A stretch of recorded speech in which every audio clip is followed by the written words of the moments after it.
Hello everyone, my name is Jawnesh Singh. I am welcoming you all in this Python series. In the last video we have seen some slice operator, range function, typecasting, these types of things. Moving forward to this series, today we are going to talk about input-output operations. Firstly, I like to tell you what input-output operation is. Input means whatever we are giving to our program is input, and whatever it is returning to us is output. Okay, so we can do so many operations in input output. I like to tell you all of them. Suppose मैं दो numbers को print करना चाहता हूँ, तो मैं अभी तक कुछ इस तरह लिखता था। एक नंबर को इंटर कराता था एक लाइन में, उसको इंट टाइप में कन्वर्ट करता था, दूसरे नंबर को इंटर कराता था, वो स्ट्रिंग टाइप से यहाँ से रिटर्न होता था, और उसको मैं टाइप कास्ट करके इंटीजर में कन्वर्ट कर देता था। तो दोनों नंबर मेरे इंटीजर में कन्वर्ट हो गए। ये सारी चीज़ें मैं पहले भी बात कर चुका हूँ। और फिर मैंने दोनों नंबर को ऐड कर दिया और फिर रिजल्ट मिल जाता था। इसको सेव करके रन करता हूँ। मुझसे पूछेगा दो नंबर इंटर करो, मैंने दो नंबर इंटर किया, उसने इसको ऐड करके मुझे रिजल्ट दे दिया। अब अगर मैं कुछ इनपुट आउटपुट ऑपरेशंस यूज करके चाहूँ, normal input output operations use करके चाहता हूँ कि मैं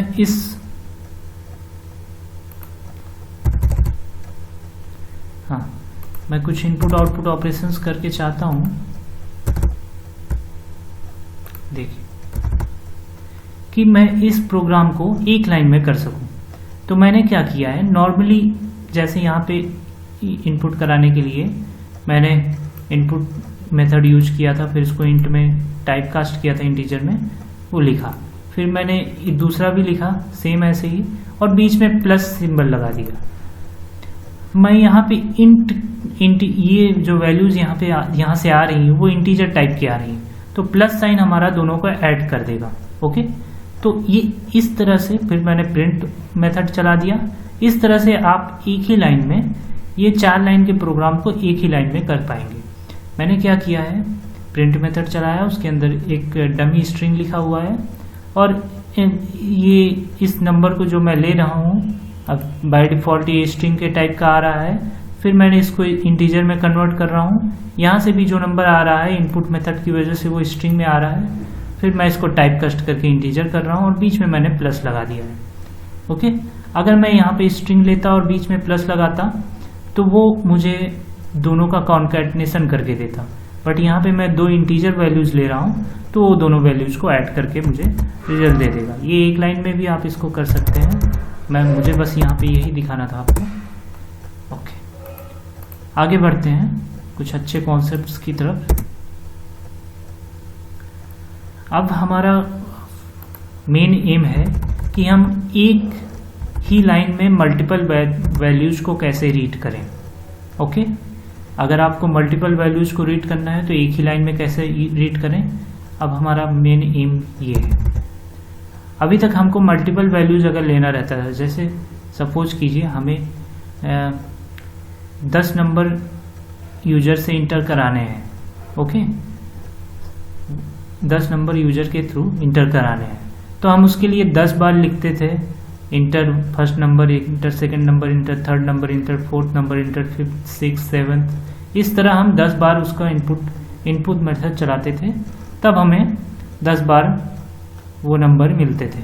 लेकिन अगर हम चाहते हैं कि एक ही लाइन में हम मल्टीपल नंबर्स को इंटर कर पाएँ, तो इसके लिए हम क्या करेंगे, एक तो ये सोल्यूशन है कि आप स्प्लिट मेथड चलाइए, जिसमें आप नंबर्स जो लीजिए वो कॉमा से सेपरेट करके लीजिए। मतलब एक नंबर यूजर डाले, फिर कॉमा लगाए, फिर दूसरा नंबर यूजर डाले, फिर कॉमा लगाए, फिर तीसरा नंबर डाले।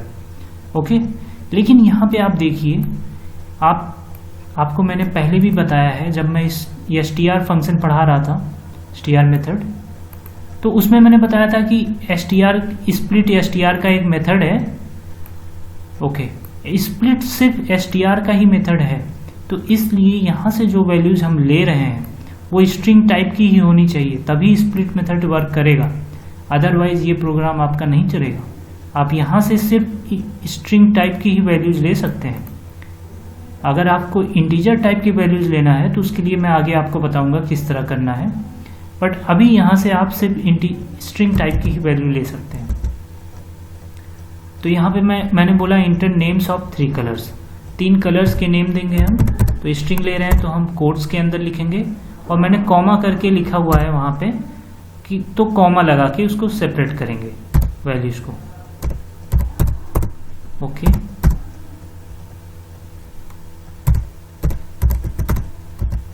तो मैंने ये 3 कलर ले लिया, और आप देख सकते हैं इसने एक लिस्ट तो प्रिंट किया है, बट लिस्ट के जो एलिमेंट्स हैं वो स्ट्रिंग टाइप के हैं। अब मैंने बताया था लिस्ट के बारे में आपको, जब हम कोई कंटेनर यूज करते हैं, मतलब उसमें कई सारे एलिमेंट्स होते हैं, तो हम लिस्ट यूज करते हैं। तो यहाँ पे मैंने कई सारे एलिमेंट्स लिया हुआ था, तो इसने बाय डिफॉल्ट लिस्ट बना दिया, बट वो लिस्ट के एलिमेंट्स को इसने स्ट्रिंग टाइप का ही लिया because of this split method. Okay, अब हम चाहते हैं कि हम जो इनपुट ले रहे हैं वो सिर्फ स्ट्रिंग टाइप का ना हो, इंटीजर टाइप के इनपुट्स भी हम दे सकें। तो उसके लिए हम क्या करेंगे,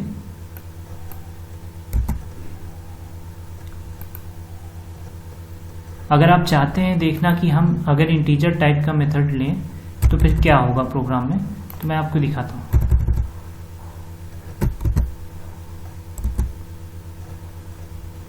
इंटर सम नंबर्स इसने बोला,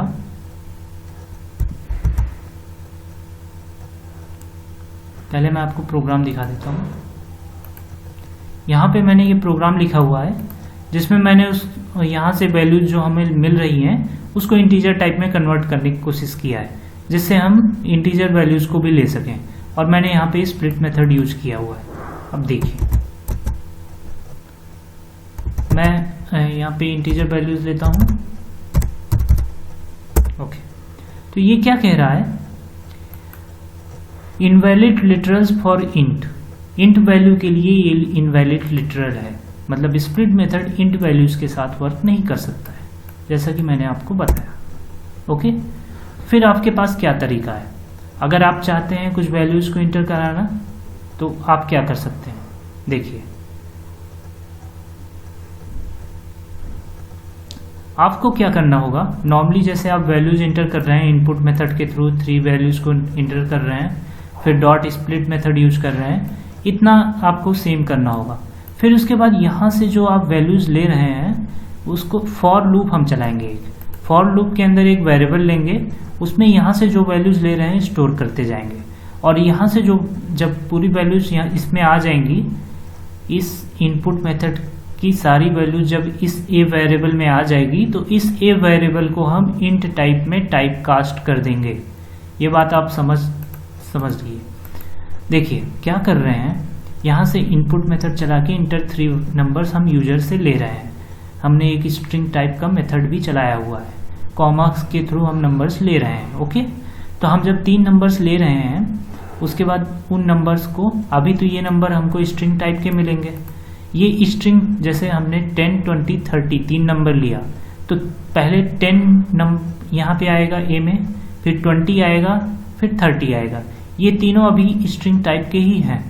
फिर मैंने क्या किया, 10, 20, 30 ए में आ गया, तो मैंने ए के जितने नंबर्स हैं उन सबको इंट टाइप में टाइप कास्ट कर दिया। ओके, इंट टाइप में टाइप कास्ट कर दिया। तो अब मेरा जो 10, 20, 30 यहाँ से मिला था स्ट्रिंग टाइप का, वो अब इंटीजर टाइप का हो गया। तो मैंने उनको अलग अलग वेरिएबल्स में स्टोर कर लिया। सपोज कीजिए num1, num2, num3 में। अब मैंने यहाँ पे टाइप भी प्रिंट किया है, तो आपको टाइप जब प्रिंट कराएंगे तो आप देखिएगा। ओके, यहाँ पे थोड़ा कमेंट की प्रॉब्लम है। ओके, अब मैं सेव करता हूँ। ओके, अब ये मुझसे पूछ रहा है 3 नंबर आप डालो, कॉमा के साथ सेपरेट करेंगे हम। ओके, तो ये देखिए यहाँ पे मैंने जो नंबर्स डाले हैं वो इंटीजर टाइप के हैं, ये बता रहा है। ओके, एक तो ये तरीका है, आप अपनी वैल्यूज़ को इंटीजर टाइप में कन्वर्ट कर सकते हो। ये देखिए यहाँ से मैंने 3 नंबर लिए हैं और उसको इंटीजर टाइप में कन्वर्ट किया है, इसलिए ये नंबर हमको इंटीजर टाइप में शो हो रहा है। ओके, एक तो ये तरीका है। दूसरा तरीका जो हम सभी फॉलो करते हैं, उसके पहले मैं आपको एक बात बताना चाहूँगा। सपोज कीजिए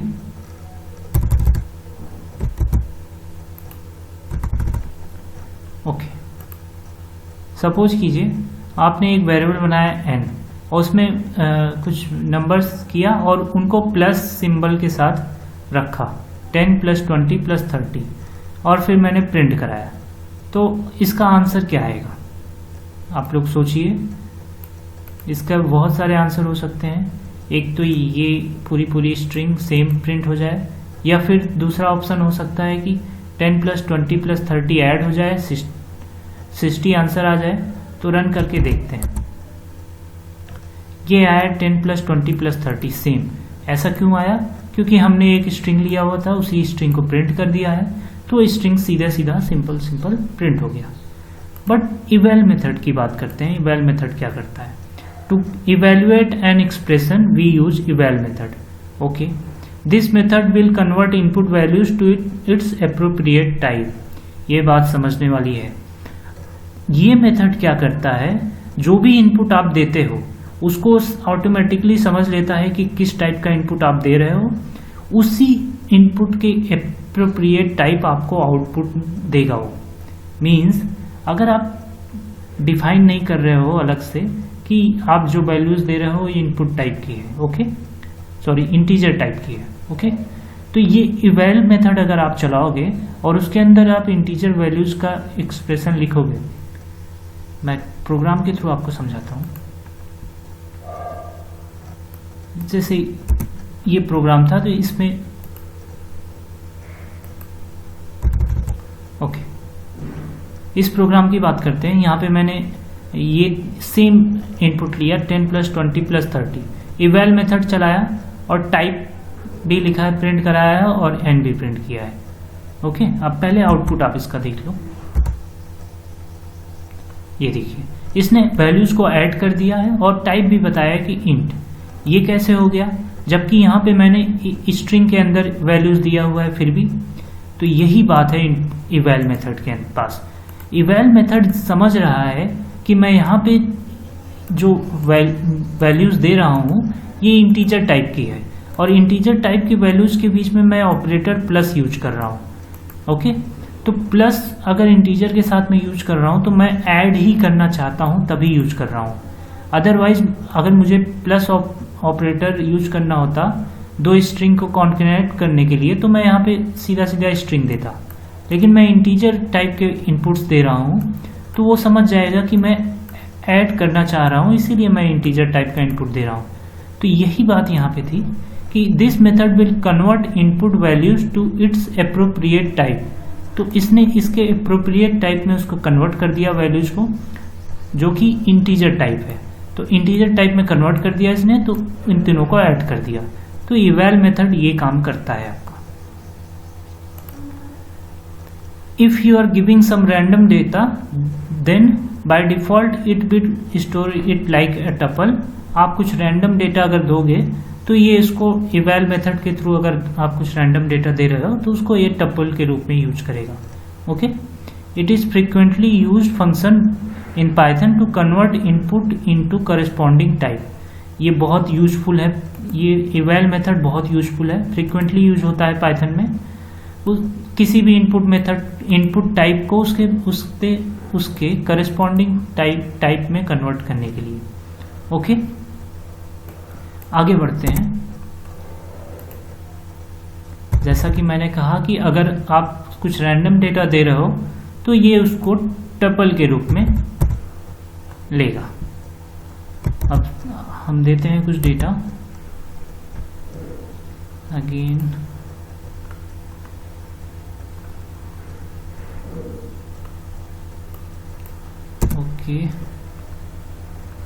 ओके, ऑल फाइन।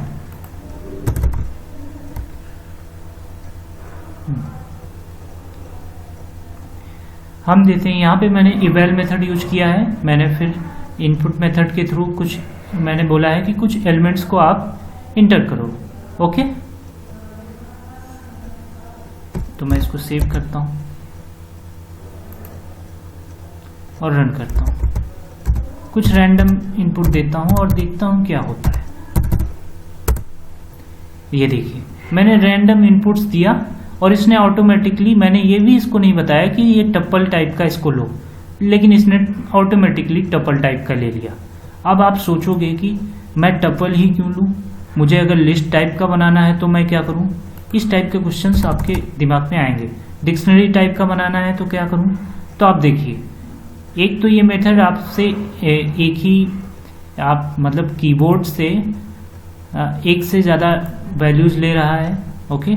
और दूसरा, अभी आप इसको रन करोगे, ओके, यहाँ पे कहीं पे यस लिख गया है, ओके। इसको मैं रिमूव करता हूँ, फिर से सेव करता हूँ और रन करता हूँ, ओके। अब मैं लिस्ट टाइप के एलिमेंट्स चाहता हूँ, ओके। तो मैं क्या करूँगा, 10, 20, 60, 70, 80 इस तरह के कुछ एलिमेंट्स दे दूंगा। लेकिन मैं ध्यान रखूंगा कि ये एलिमेंट्स मैं जो दे रहा हूँ ये मैं स्क्वायर ब्रैकेट के अंदर दूंगा, तभी ये समझेगा। ये बात आप ध्यान रखिएगा। और इंटर करता हूँ, ओके।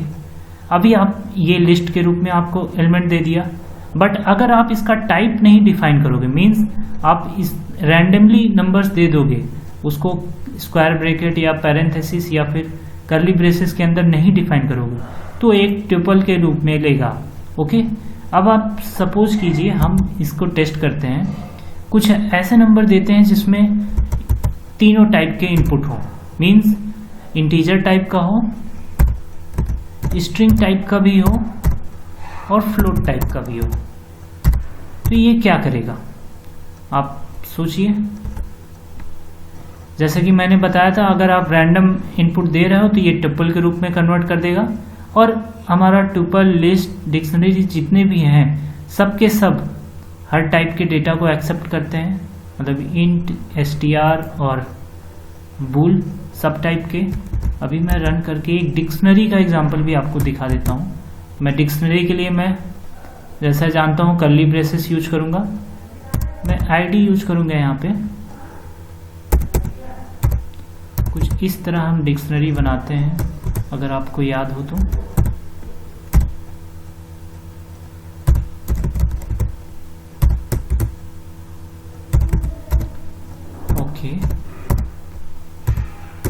ओके, अब मैं इंटर करूंगा तो आप देख सकते हो ये इसने डिक्शनरी के रूप में इनपुट दे दिया। तो इस तरह आप इवैल मेथड के अंदर इंटीजर या किसी भी टाइप का इनपुट दे सकते हो और एक ही लाइन में मल्टीपल इनपुट्स भी दे सकते हो। तो ये इवैल मेथड आपके लिए बहुत इंपॉर्टेंट है, इसको खास ध्यान दीजिए।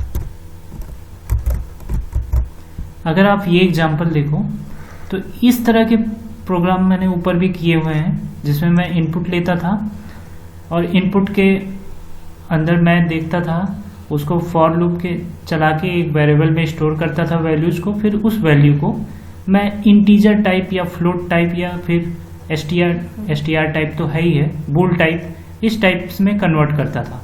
तो ये काम आप इवैल मेथड के थ्रू भी कर सकते हो। ये यहाँ पे अगर आप इवैल मेथड चलाओगे तो जो भी एप्रोप्रिएट टाइप का एक्सप्रेशन होगा वो यहाँ पे रन हो जाएगा। अगर आप यहाँ से इंटीजर टाइप का दोगे तो इवैल्यूएट मेथड इसको इंटीजर टाइप में कन्वर्ट कर देगा। यहाँ पे आप अगर बूल टाइप का एलिमेंट्स दे रहे हो तो इवैल्यूएट मेथड इसको बूल टाइप में कन्वर्ट कर देगा। तो ये इवैल्यूएट मेथड बहुत समझदार होता है। आगे बढ़ते हैं। प्रिंट मेथड के एक एट्रीब्यूट की बात करते हैं जिसका नाम है सेप। सेप का मीन्स होता है सेपरेटर, ओके। ये क्यों यूज करते हैं? whatever separator we want we can use easily, default value is space, ये सब छोड़ते हैं। देखिए सेपरेटर मेथड हम यूज क्यों करते हैं आपको पहले ये पता होना चाहिए, ओके। सपोज कीजिए मैंने ये XYZ 3 वेरिएबल बनाया है, यहाँ से 3 एलिमेंट्स ले रहा हूँ, फिर उनको उसके अप्रोप्रिएट टाइप में कन्वर्ट कर रहा हूँ, ओके। मैं इसको रन करता हूँ। मैं यहाँ पे 10, 60, 18 ये 3 देता हूँ और ये आसानी से आउटपुट दे देगा। ओके, बट आउटपुट पे आपने ध्यान दिया कि जो आउटपुट आया, फिर से रन करता हूँ, ध्यान दीजिएगा, इसका जो आउटपुट आ रहा है वो स्पेस दे रहा है आपके नंबर्स में। ओके, यहाँ पे नंबर्स के बीच में स्पेस दे रहा है। मैं नहीं चाहता हूँ, मैं चाहता हूँ कि मेरे नंबर्स के बीच में स्पेस ना आए, मेरे नंबर्स के बीच में कोलन आए। तो मैं यहाँ पे अपने वेरिएबल्स को डिफाइन करने के बाद कॉमा से सेपरेट करते हुए SEP इक्वल टू आपको स्ट्रिंग के अंदर वो सेपरेटर देना होगा जिसको आप यहाँ पे चाहते हो पहला नंबर प्रिंट हो फिर कोलन लग जाए, फिर दूसरा नंबर प्रिंट हो फिर कोलन लग जाए, तीसरा नंबर प्रिंट हो फिर कोलन लिख जाए, या फिर आप कोलन नहीं चाहते हो, यहाँ पे कोई भी टाइप का सिंबल चाहते हो तो आप यूज कर सकते हो। आप देखिएगा इस दोनों में डिफरेंस। मैं 3 नंबर यहाँ से इंटर किया। अब देखिए, पहली बार जब मैं नॉर्मली इसको प्रिंट कर रहा था तो कुछ इस तरह आउटपुट आ रहा था, लेकिन जब मैंने सेपरेटर यूज किया तो इसने कोलन के थ्रू सेपरेट करता गया। ये पहला आउटपुट आया फिर कोलन लगा दिया, दूसरा आउटपुट आया फिर कोलन लगा दिया, तीसरा आउटपुट आया फिर कोलन लगा दिया। ये बहुत यूजफुल मेथड है। यहाँ पे आप कुछ भी यूज कर सकते हो, कॉमा, क्वेश्चन मार्क, आप अपने ज़रूरत के हिसाब से कुछ भी यूज कर सकते हो, कोई भी सिंबल। तो सेपरेटर बहुत अच्छा है, अगर आप सेपरेटर यूज करना चाहते हो तो बिल्कुल करें, बहुत यूजफुल है। प्रिंट का दूसरा एट्रीब्यूट है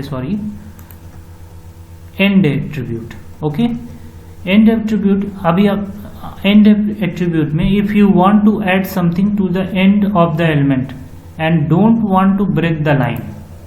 ओके, अगर आप किसी भी इन आउटपुट के एंड में कुछ ऐड करना चाहते हो और चाहते हो कि उसके बाद लाइन ब्रेक ना हो, अगला आउटपुट लिखने के लिए लाइन ब्रेक ना हो, तो आप एंड एट्रीब्यूट यूज करोगे। ओके, जैसे यहाँ पे डिफ़ॉल्ट वैल्यू, अगर आप, इसका मतलब क्या है डिफ़ॉल्ट वैल्यू का मतलब अभी मैं आपको समझाऊंगा, पहले एंड के बारे में आपको बताता हूँ। ओके, जैसे ये है, मैंने ये 3 लाइन को प्रिंट किया है, मैंने यहाँ पे नॉर्मली सिंपली प्रिंट किया है, तो इसका आउटपुट आप देखिएगा। मैंने यहाँ पे वॉचिंग द मूवी 300, ओके, अलग अलग प्रिंट मेथड चला के मैंने इसको प्रिंट किया है, तो इसका आउटपुट ध्यान दीजिएगा, यह आया वॉचिंग द मूवी द 300। यहाँ पे इसने पहला प्रिंट मेथड चलाया तो इसने लाइन ब्रेक कर दिया, फिर अगला प्रिंट मेथड चलाया, फिर लाइन ब्रेक कर दिया, फिर अगला प्रिंट मेथड चलाया।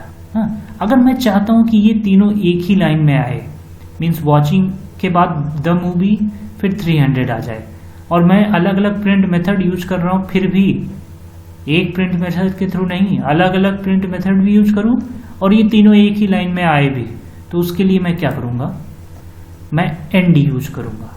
एंड एट्रीब्यूट बहुत अच्छा एट्रीब्यूट है, फॉर्मेटिंग करने के लिए आपको बहुत यूजफुल होगा। मैंने क्या किया है, वॉचिंग के बाद एंड एट्रीब्यूट लगाया है और मैंने उसको सेपरेट करने के लिए एक डैश दिया हुआ है। आप यहाँ पे ब्लैंक भी छोड़ सकते हो या फिर कोई सिंबल दे दो, जैसे कि आप चाहते हो वॉचिंग के बाद ये डैश आए तो यहाँ पे डैश लगा दिया, कोलन चाहते हो तो वॉचिंग के बाद यहाँ पे कोलन लगा दो एंड के अंदर, फिर वो किस तरह आएगा, वॉचिंग फिर डैश द मूवी डैश 300, इस तरह आएगा। आप इसका आउटपुट ध्यान दीजिएगा, देखिए ये तीनों तो पहले उसके जब मैं नॉर्मली प्रिंट कर रहा था तब के आउटपुट है, और ये वाला आउटपुट आप ध्यान दीजिए ये अभी का है। वॉचिंग के बाद फिर डैश आ रहा है क्योंकि मैंने एंड यूज किया हुआ है, मैं आपको शो कर रहा हूँ। वॉचिंग के बाद मैंने एंड यूज किया तो यहाँ पे डैश आ गया, द मूवी के बाद मैंने एंड यूज किया तो यहाँ पे डैश आ गया, 300 के बाद मुझे कुछ चाहिए नहीं तो मैंने कुछ यूज नहीं किया। तो ये एंड मेथड मैं होप करता हूँ आपको समझ में आया होगा, और आप इसको प्रैक्टिस कीजिए, खूब ढेर सारे प्रोग्राम लिखिए जिसमें ये सारी चीज़ें यूज कीजिए, तभी आपको चीज़ें समझ में आएंगी। ओके, आगे बढ़ते हैं, बहुत इम्पॉर्टेंट मेथड की बात करेंगे, फॉर्मेटेड स्ट्रिंग कैसे किया जाता है, स्ट्रिंग का फॉर्मेट कैसे किया जाता है। तो इसके लिए आपके पास कई सारे सिंबल्स होते हैं, %i, %d, %f, %s। %i और d दोनों इंट टाइप के लिए होता है, परसेंटाइल एफ फ्लोट टाइप के लिए, परसेंटाइल एस स्ट्रिंग टाइप के लिए। अभी मैं ये चीज़ आपको एग्जांपल के थ्रू समझाऊंगा तो समझ में आएगा। अभी ये इस सिंटैक्स को आप याद कर लीजिए बिल्कुल अच्छे से। हम प्रिंट मेथड यूज करते हैं क्योंकि ये प्रिंट का ही एट्रीब्यूट है। प्रिंट मेथड यूज करेंगे, कोई भी स्ट्रिंग यहाँ पे देंगे, आप कुछ भी लिख दीजिए, माय नेम इज दिस, फिर परसेंटेज लगाएंगे। और ध्यान दीजिएगा यहाँ पे अभी तक आप कॉमा यूज करते थे, कोई स्ट्रिंग लिखते थे फिर उसके बाद कॉमा यूज करके वेरिएबल का नाम लिखते थे। लेकिन अगर आपको फॉर्मेटेड स्ट्रिंग चाहिए तो आप कोई स्ट्रिंग लिखो, उसके बाद एक स्पेस दो। यहाँ पे एक स्पेस दिया है मैंने, हाँ ये ध्यान रखिए, कॉमा नहीं है, यहाँ पे स्पेस है। उसके बाद परसेंटेज लगाइए और वेरिएबल लिस्ट लिखिए। ओके, अब मैं आपको प्रोग्राम के थ्रू इसको समझाता हूँ।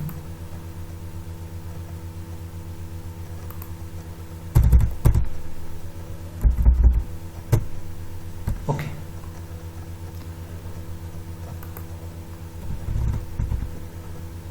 अब हम इसकी बात कर रहे हैं। देखिए मैंने क्या किया है, यहाँ पे एक नेम में एक वेरिएबल स्टोर किया है फॉर्मेटेड, सॉरी प्रोग्रामर्स। ओके, एक स्ट्रिंग स्टोर किया है इस वेरिएबल में प्रोग्रामर्स। फिर मैंने एक लिस्ट बनाया है 10, 20, 30। अब मैं चाहता हूँ कि मेरा आउटपुट कुछ इस तरह है, welcome programmers, value at this list is 10, 20, 30। सोचिए कितना अच्छा आउटपुट है। अगर मैं चाहता हूं कि इस तरह कुछ आउटपुट आए कि welcome programmers, value at least is 10, 20, 30, तो मैं क्या किया, अभी मैं आपको साथ साथ वो भी दिखाता हूँ उसका।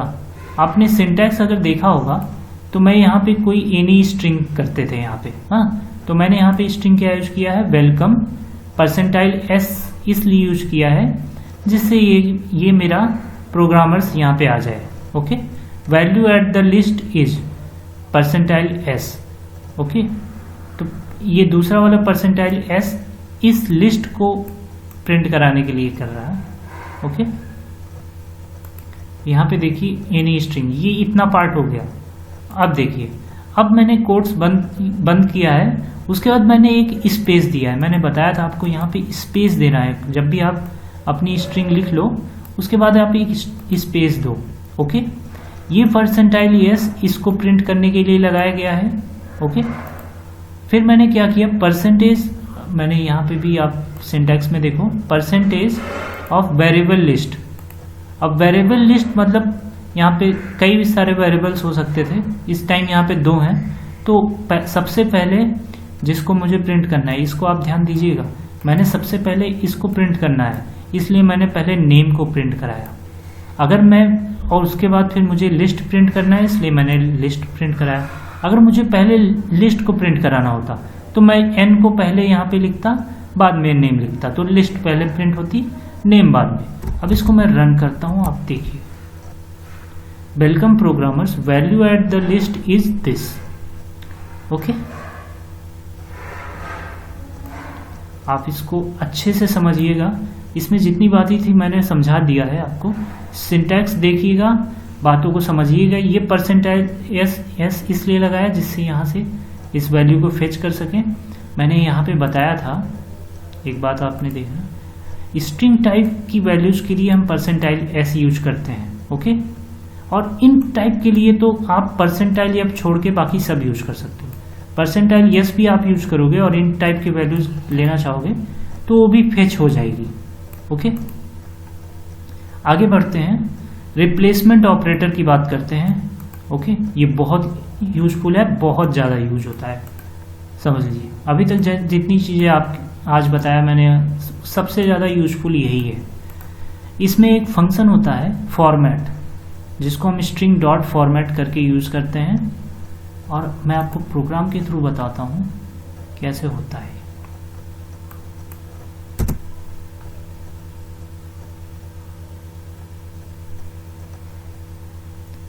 ओके,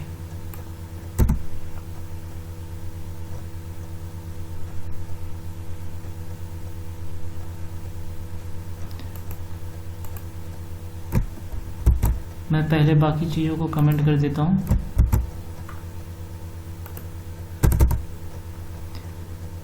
सिर्फ इसको प्रिंट करता हूँ। ओके, सपोज कीजिए आपके पास एक स्टूडेंट है जिसकी डिटेल आपको एक अच्छे से फॉर्मेटेड रूप में प्रिंट करनी है। Hello sir, my name is Piyush, my ID is 12 and my address is Mumbai. अगर इस तरह आपको अपनी स्ट्रिंग प्रिंट करनी है, आपका आउटपुट इस तरह आए, तो आप क्या करोगे?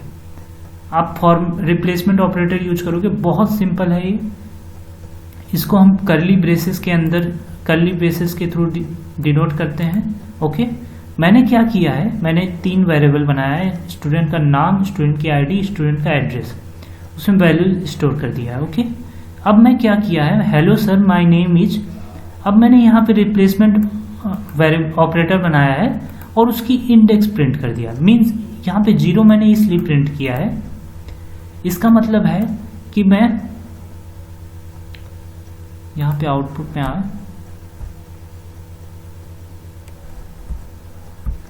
मैं इसको 2 लाइन में कर देता हूँ, दिखने में दिक्कत हो रही होगी। अब देखिए मैंने क्या किया है, यहाँ पे मैंने 0 इसलिए लिखा है, यहाँ पे मैं 1 भी लिख सकता था, 2 भी लिख सकता था। इस 0 का मतलब है कि यहाँ पे जब फॉर्मेटेड के अंदर जो पहला आर्गुमेंट होगा वो यहाँ पे आके स्टोर होगा।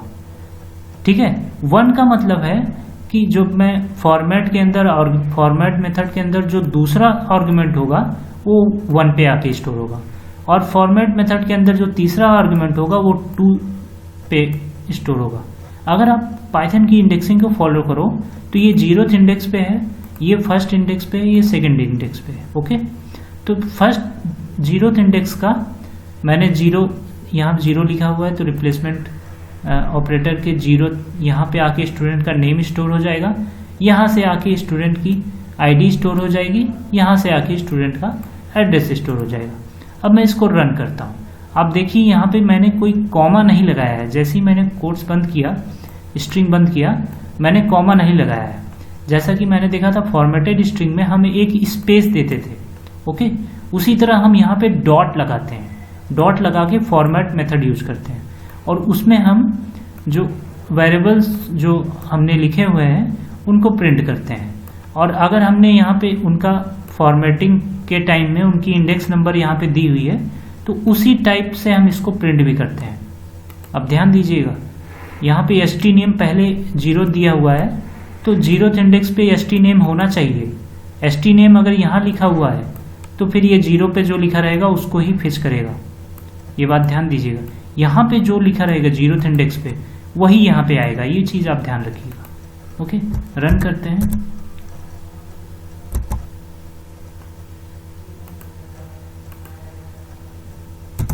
ओके, मुझे यहाँ पे कमेंट देना होगा।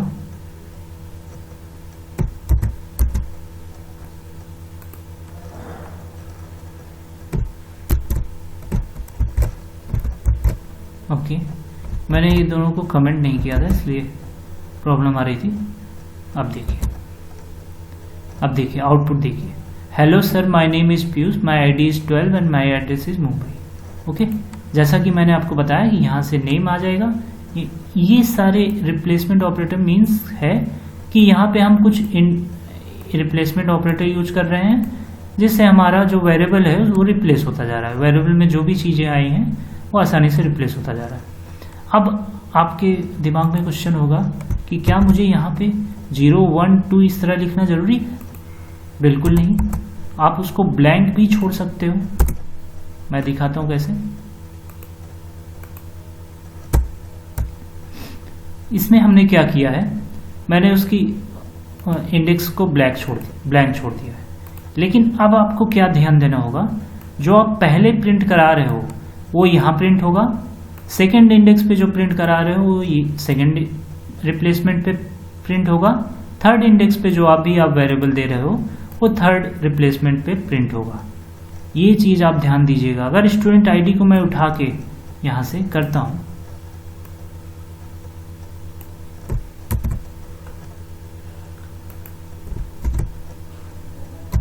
यहाँ पे मैंने क्या किया है, सेव करके रन, स्टूडेंट आईडी को यहाँ पे पहले 0th इंडेक्स पे ला दिया है, स्टूडेंट नेम को पहले पे भेज दिया है, स्टूडेंट एड्रेस को सेकंड पे भेज दिया है। अब मैं इसे रन करता हूँ इसको। ओके, इसको कमेंट करना पड़ेगा। ओके, सेव करके रन करता हूँ। ये देखिए, hello sir my name is 12। अब देखिए नेम के साथ आईडी आ गई इसकी। तो आप इस आउटपुट के थ्रू बहुत समझ सकते हो। Hello sir my name is 12 means जैसे ही इसने नेम इज लिखा, इसने सर्च किया कि पहली 0th इंडेक्स पे क्या लिखा हुआ है, और 0th इंडेक्स पे आईडी लिखी हुई थी, इसलिए इसने पहले आईडी लिख दिया। फिर आईडी की जगह नेम लिखा हुआ था तो उसने प्रिंट किया आईडी। जहां आईडी प्रिंट करना चाहिए था वहां नेम प्रिंट किया, जहां नेम प्रिंट करना चाहिए था वहां आईडी प्रिंट किया। तो ये इंडेक्स नंबर का चक्कर है पूरा। आप पहले जो लिखोगे वो यहाँ आएगा, दूसरी बार जो लिखोगे यहाँ आएगा, तीसरा जो लिखोगे यहाँ आएगा। इसके अलावा भी बहुत सारे आप रिप्लेसमेंट ऑपरेटर्स बना सकते हो, वो सारे इसी लाइन में ऐड होते जाएंगे। ओके, और दूसरी बात, एक तरीका है जिससे आप ऑर्डर, यहाँ पे हम क्या कर रहे हैं, ऑर्डर्स को फॉलो कर रहे हैं। ये चीज़ ध्यान दीजिएगा। यहाँ पे यहाँ दोनों में हमने देखा हम ऑर्डर्स को किस तरह फॉलो कर रहे हैं। अगर हम ऑर्डर्स को चेंज कर दे रहे हैं तो हमारा आउटपुट भी चेंज हो जा रहा है। लेकिन एक तरीका है जिससे हम बिना ऑर्डर को फॉलो किए भी अपना आउटपुट पा सकते हैं, और सही अच्छे तरीके से, जिस तरह से हम चाहते हैं। तो हमने क्या किया, यहाँ पे हमने CBA लिख लिया, तीनों जगह रिप्लेसमेंट ऑपरेटर में कुछ भी लिख दिया। हाँ, अब मुझे क्या करना है, मैं चाहता हूं, मैंने क्या किया, मैंने यहाँ लिखा है माय एड्रेस इज, और एड्रेस को हमने A पे स्टोर किया हुआ है। तो मैं यहाँ पे फॉर्मेट के अंदर वेरिएबल डायरेक्टली डिफाइन कर दूंगा, A के अंदर डायरेक्टली मैं एड्रेस डाल दूंगा। अब ऑर्डर से कोई मतलब नहीं है। अब जब मेरा A प्रिंट होना होगा तो एड्रेस ही प्रिंट होगा, वो ऑर्डर से मतलब नहीं है।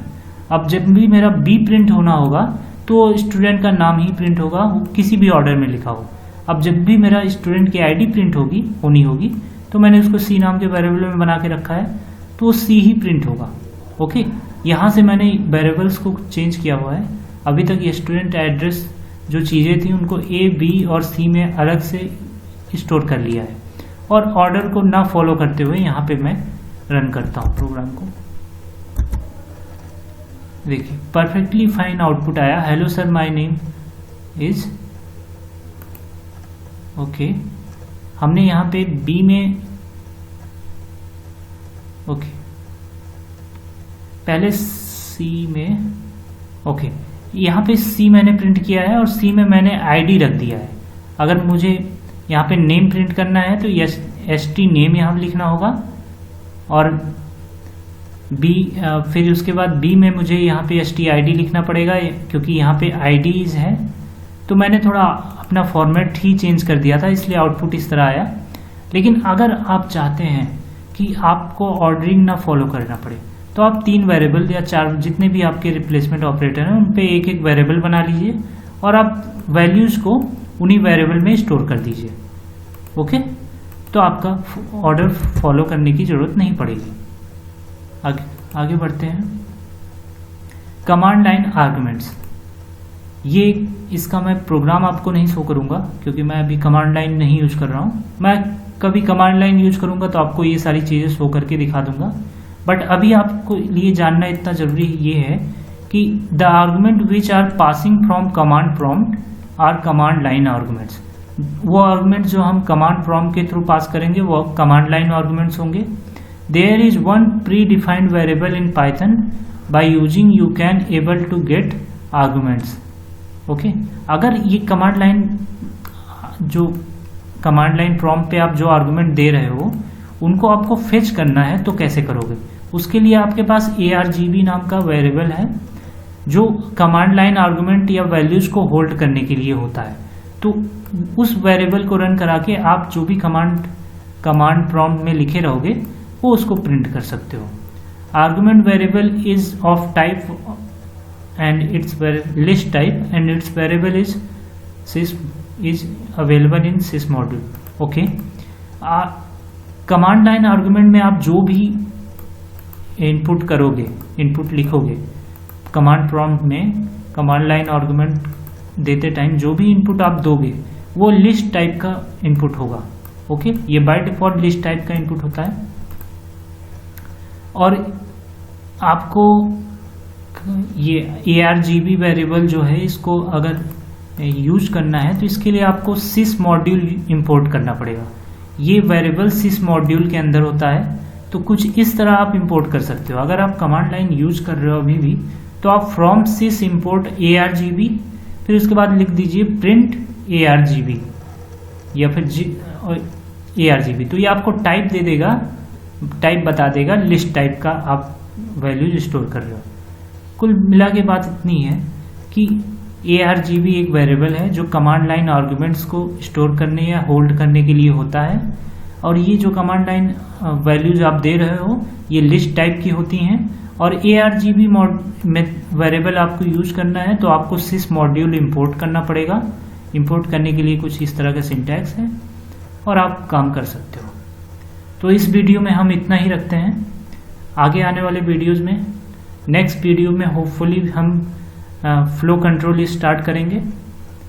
तो इस वीडियो में हमने बहुत इंपॉर्टेंट टॉपिक्स पे बात किया है। मेनली हमने फॉर्मेटिंग पे फोकस रखा है। तो ये सारी चीज़ें आपको जानना ज़रूरी है। आप इसको अलग अलग इनपुट दे के, जितनी भी चीज़ें मैंने बताया अभी यहाँ पे, सबको अलग अलग इनपुट्स दे के आप रन करिए। आपको जो भी मन करे, जिस टाइप का इनपुट देने का मन करे उस तरह के इनपुट दे के आप प्रोग्राम्स रन करिए और चेक करिए किस किस तरह की एरर्स आती हैं, किस किस तरह के वर्क होते हैं। तभी आप सीख पाओगे। ये सारी चीज़ें प्रैक्टिस पे बेस्ड है पूरी तरह से। तो इस वीडियो को हम यहीं पे स्टॉप करेंगे और बाकी की चीज़ें आगे वीडियो में देखेंगे। Thank you so much.